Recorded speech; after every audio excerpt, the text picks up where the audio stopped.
J'avais 26 ans et je me suis dit, je ne peux plus rester sans rien faire avec cette conscience qu'on est en train de détruire le vivant, la biodiversité, les conditions d'habitabilité de la planète.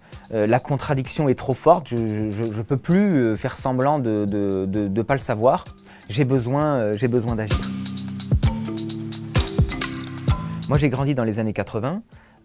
Enfant, j'ai été très choqué de savoir qu'il y avait des déforestations massives de forêts primaires.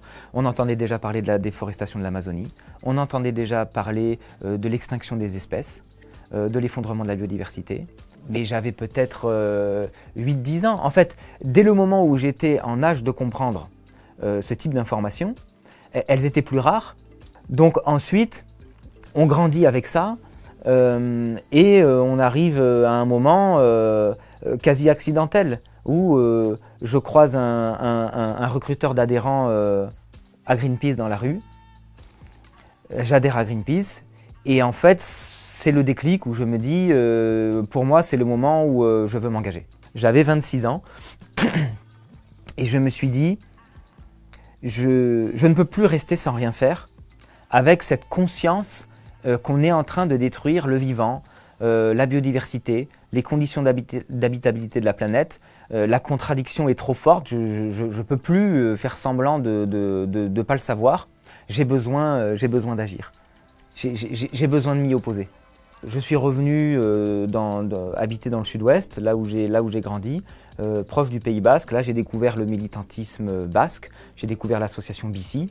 Et c'est là que j'ai pris conscience du caractère central de la bataille climatique pour tous les autres enjeux. Là, j'ai compris que le climat était la colonne vertébrale de tout ça. Donc, je suis devenu militant climat à ce moment-là, en 2011. Et c'est bien plus tard que j'ai participé à des manifestations pour le climat parce qu'il a fallu les inventer. Donc, à ce moment-là, on s'est attaché à rassembler les conditions et à lancer des dynamiques de mobilisation de masse pour le climat.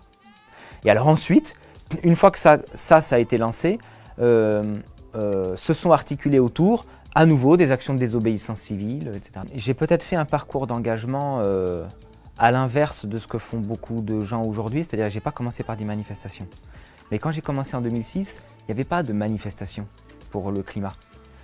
Donc moi, j'ai commencé très vite par des actions directes non violentes. Des actions d'interposition, des actions de blocage, des actions de désobéissance civile. En fait, moi, j'ai commencé par ça. Quand j'ai commencé à m'engager, à faire des actions non violentes, je me suis mis et de désobéissance civile, je me suis mis dans une zone d'inconfort, quelque part, parce que j'étais exposé à des situations physiquement compliquées. On a froid, on va être arrêté par la police, on va être mis en garde à vue, on va peut-être être poursuivi en justice. Donc tout ça est stressant, tout ça fait peur. Mais en même temps, il y a un sentiment de cohérence avec mes valeurs, avec ce que je pense qu'il est juste de faire en tant que citoyen, qui, là, pour le coup, est une zone de confort. C'est-à-dire que je suis sorti de ce tiraillement, je pense quelque chose, mais je ne le fais pas. C'est à ça que sert la démocratie.